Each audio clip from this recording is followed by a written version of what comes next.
Hello, ಊಟ ಆಯ್ತಾ? ತಿಂಡಿ ಆಯ್ತಾ? ಕಟ್ ಮಾಡಿ ನಮ್ಮ ವ್ಯೂವರ್ಸ್ ಹೇಳ್ಕೊಳ್ಳಿ.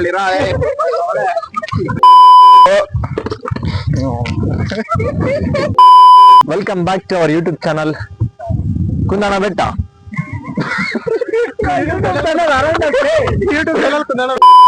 రోబో రోబో 10 భాషలు వస్తే మన ಅಲ್ಲ, ನಿಮ್ಗೆ ಅಷ್ಟು ಪ್ರೀತಿ ಇದ್ರೆ ನಿಮ್ ಎದೆಯಲ್ಲಿ ಬರ್ಕೊಳ್ಳಿ. ಯಾಕೆ ಇಲ್ಲಿ ಕೋಟೆಗೆ ಮೇಲೆ ಬಂದು ಬರೀತೀರಾ?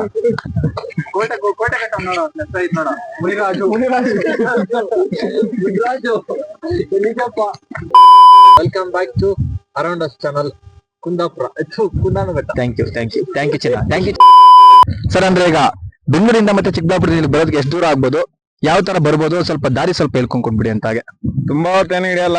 ಬೆಂಗಳೂರಿಂದ ಬರ್ಬೇಕಾದ್ರೆ ಕರೆಕ್ಟಾಗಿ 1 hour ಕರೆಕ್ಟಾಗಿ ಬಂದ್ರೆ 1 hour ಬಂದ್ಬಿಡ್ತೀವಿ. ಇದು ಚಿಕ್ಕಬಳ್ಳಾಪುರದಿಂದ ಬರ್ಬೇಕಂದ್ರೆ 45 minutes ಆಲ್ಮೋಸ್ಟ್ ತಗೊಂತದಷ್ಟೇ. ಇದು ಗೂಗಲ್ ಮ್ಯಾಪ್ ಅಲ್ಲೇ ಲೊಕೇಶನ್ ಸಿಗುತ್ತೆ, ಕುಂದಾಣ ಬೆಟ್ಟ ಅಂತ. ಮೇ ಬಿ ಇದು ಯಾರಿಗೂ ಗೊತ್ತಿಲ್ಲ, ದೇವನಹಳ್ಳಿ ಅವ್ರಿಗೆ ಜಾಸ್ತಿ ಗೊತ್ತಿಲ್ಲ. ಇಲ್ಲಿ ಸುತ್ತಮುತ್ತ ಬೆಂಗಳೂರು ಅವ್ರಿಗೆ ಯಾರಿಗೂ ಗೊತ್ತೇ ಇಲ್ಲ ಕುಂದಾಣ ಬೆಟ್ಟ ಅಂತ. ಚೆನ್ನಾಗಿದೆ, ಒಳ್ಳೆ ವ್ಯೂ ಇದೆ, ಒಳ್ಳೆ ಸನ್ಸೆಟ್ ವ್ಯೂ, ಸನ್ರೈಸ್ಗೂ ಒಳ್ಳೆ ವ್ಯೂ ಇದೆ. ಆದ್ರೆ ಸನ್ಸೆಟ್ಗೆ ತುಂಬಾ ಚೆನ್ನಾಗಿರುತ್ತೆ. ಅಂದ್ರೆ ಕುಂದಾಣ ಅಂದ್ರೆ ನಮ್ಮ ಒಂದು ದೇವನಹಳ್ಳಿ ತಾಲೂಕಿಗೆ ಸೇರುತ್ತೆ. ಆದ್ರೆ ತುಂಬಾ ಜನ ನಮ್ಮ ದೇವನಹಳ್ಳಿ ತಾಲೂಕವರೆಗೆ ಒಂದು ವಿಚಾರ ಗೊತ್ತಿಲ್ಲ, ಒಂದು ಮಾಹಿತಿ ಕೂಡ ನಮ್ಮ ವೆಂಕಟೇಶ್ವರ್ ಕೊಡ್ತಾ ಇದಾರೆ. ಹೇಳಿ ಸರ್ ಮುಂದೆ. ತುಂಬಾ ಹಿಸ್ಟಾರಿಕಲ್ ಪ್ಲೇಸ್ ಅಂತ ನಮಗೂ ತಿಳಿದ್ ಬಂದಿದೆ. ಅಂದ್ರೆ ನಾವು ಫಸ್ಟ್ ಟೈಮ್ ಎಕ್ಸ್ಪ್ಲೋರ್ ಮಾಡ್ತಿರೋದು, ನಮಗೂ ಗೊತ್ತಿಲ್ಲ. ಒಳ್ಳೆ ಸನ್ಸೆಟ್ ವ್ಯೂ ಅಂತ ಕೇಳ್ಪಟ್ಟಿದೀವಿ. ನಾವ್ ಇವತ್ತು ಎಕ್ಸ್ಪ್ಲೋರ್ ಮಾಡಿ ಒಳ್ಳೆ ಸನ್ಸೆಟ್ ವ್ಯೂ ತೋರಿಸ್ತೀವಿ. ಬನ್ನಿ ಎಲ್ಲ ಬನ್ನಿ, ಕುಂದಾಣ ಬೆಟ್ಟದ ಒಳಗಡೆ ಹೋಗೋಣ. ಇದು ಕುಂದಾಣ ಬೆಟ್ಟ ಅನ್ನೋದಕ್ಕಿಂತ ಕೋಟೆ ಅಂತ ಅನ್ಬೋದು. ಎಂಟ್ರೆನ್ಸ್ ಅಲ್ಲಿ ನೀವು ನೋಡ್ಬೋದು 4 ಪಿಲ್ಲರ್ಸ್ ಇರುವಂತ ಪ್ರವೇಶ ದ್ವಾರ ಇದೆ, ಅಂದ್ರೆ ಎಂಟ್ರೆನ್ಸ್. ಇದು ಇತಿಹಾಸ ನೋಡಕ್ ಹೋದ್ರೆ ಹೊಯ್ಸಳ ಮತ್ತು ವಿಜಯನಗರ ಸಾಮ್ರಾಜ್ಯಕ್ಕೆ ಹೊಂದಿಕೊಂಡಿದೆ. ಹೊಯ್ಸಳನ ದೊರೆ ರಾಮನಾಥ, ವೀರ ರಾಮನಾಥ ಅಂತ ಮತ್ತೆ ಕರೀತಾರೆ. ಅವರು ಇದನ್ನ ಕುಂದಾಣನ ರಾಜಧಾನಿಯಾಗಿ ಮಾಡ್ಕೊಂಡಿದ್ರು. ಮತ್ತೆ ನಮ್ಮ ನಾಡಪ್ರಭುಗಳಾದ್ರ ಕೆಂಪೇಗೌಡ ಅವರು ಇದನ್ನ ಸೆಕ್ಯೂರಿಟಿ ಚೆಕ್ ಪೋಸ್ಟ್ ಆಗಿ ಯೂಸ್ ಮಾಡ್ತಾ ಇದ್ರು. ಇಲ್ಲಿ ಕೋಟೆ ಕೂಡ ಕಟ್ಟಿದ್ದಾರೆ. ಎಂಟ್ರೆನ್ಸ್ ಅಲ್ಲಿ ಬರುವಂತ ಕೋಟೆನ ನಮ್ಮ ಕೆಂಪೇಗೌಡ ಅವ್ರು ಕಟ್ಟಿದ್ದಾರೆ. ಇಲ್ಲಿ 2 ದೇವಸ್ಥಾನ ಇದೆ, 15ನೇ ಶತಮಾನದಲ್ಲಿ ಕಟ್ಟಿಸಿರುವಂತದ್ದು. ಒಂದು ಆಂಜನೇಯ ಸ್ವಾಮಿ ದೇವಸ್ಥಾನ, ಮತ್ತೆ ಇನ್ನೊಂದು ಶ್ರೀ ಚೆನ್ನಕೇಶ್ವರ ಸ್ವಾಮಿ ದೇವಸ್ಥಾನ. ಅದು ತುಂಬಾ ಸುಂದರವಾಗಿದೆ. ಬನ್ನಿ ನೋಡೋಣ. ನಾನು ಆಗ್ಲೇ ದೇವಸ್ಥಾನ ತೋರಿಸ್ತೀನಿ ಅಂದಿದ್ನಲ್ಲ, ಇದು ಆಂಜನೇಯ ಸ್ವಾಮಿ ದೇವಸ್ಥಾನ, ಮತ್ತೆ ಅದು ಚೆನ್ನಕೇಶ್ವರ ಸ್ವಾಮಿ ದೇವಸ್ಥಾನ. ತುಂಬಾ ಚೆನ್ನಾಗಿದೆ, ತುಂಬಾ ಹಳೆ ದೇವಸ್ಥಾನ.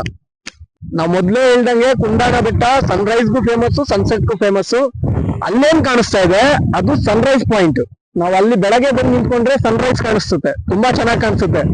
ಮತ್ತೆ ಸನ್ಸೆಟ್ ಪಾಯಿಂಟ್ ನೋಡ್ಬೇಕು ಅಂದ್ರೆ ಈ ಸನ್ರೈಸ್ ಏನಿದೆ ಅದ್ರ ಆಪೋಸಿಟ್, ಈ ಪಶ್ಚಿಮ ದಿಕ್ಕಿಗೆ ಇಲ್ಲಿ ಸನ್ಸೆಟ್ ಕಾಣಿಸುತ್ತೆ. ಅಲ್ಲೊಂದು ವ್ಯೂ ಪಾಯಿಂಟ್ ಇದೆ, ನಾವ್ ಅಲ್ಲಿ ಹೋಗಿ ಸನ್ಸೆಟ್ ನೋಡೋಣ ಅಷ್ಟೇ. ಬನ್ನಿ ಹೋಗೋಣ.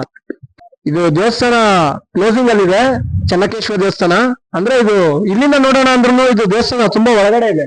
ಅಂದ್ರೆ ಇದ್ರ ಮೇಲೆ ಕೋಟೆ ಕೆಳಗಡೆ ತರ ಕಾಣಿಸುತ್ತೆ. ಇದು ನೋಡಿ ಬೇಕಾದ್ರೆ.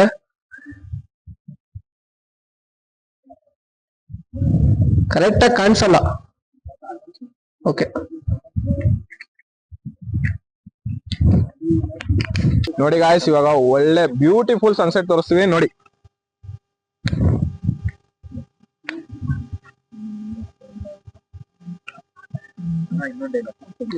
ನೋಡ ಎಷ್ಟು ಚಂದ ಅಲ್ಲ.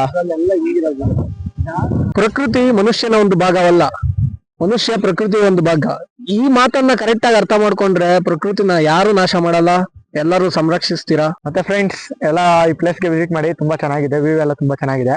ಅಂಡ್ ಇನ್ನೊಂದೇನೋ ಹೇಳಕ್ ಇಷ್ಟಪಡ್ತೀನಿ ಅಂದ್ರೆ, ಬರೀ ಈ ಪ್ಲೇಸ್ ಅಂತಲ್ಲ, ನೀವು ಯಾವ ಪ್ಲೇಸ್ಗೆ ಹೋದ್ರು ಆ ಪ್ಲೇಸ್ ನ ಪೊಲ್ಯೂಟ್ ಮಾಡಕ್ ಹೋಗ್ಬಿಡಿ, ಹಾಳು ಮಾಡಕ್ ಹೋಗ್ಬಿಡಿ ಅಷ್ಟೇ. Thank you. Please subscribe our channel around us. Support ಮಾಡಿ ಗಾಯ್ಸ್, ಒಳ್ಳೆ ಕಂಟೆಂಟ್ ಕೊಡ್ತೀವಿ. ನೋಡಿ, ನಮ್ ಪುನೀತ್ ರಾಜ್ಕುಮಾರ್ ಅವ್ರು ಹೇಳಿರೋ ಹಾಗೆ ನಮ್ ಕನ್ನಡಿಗರನ್ನ ಬೆಳೆಸ್ಬೇಕು. ಸಬ್ಸ್ಕ್ರೈಬ್ ಮಾಡಿ.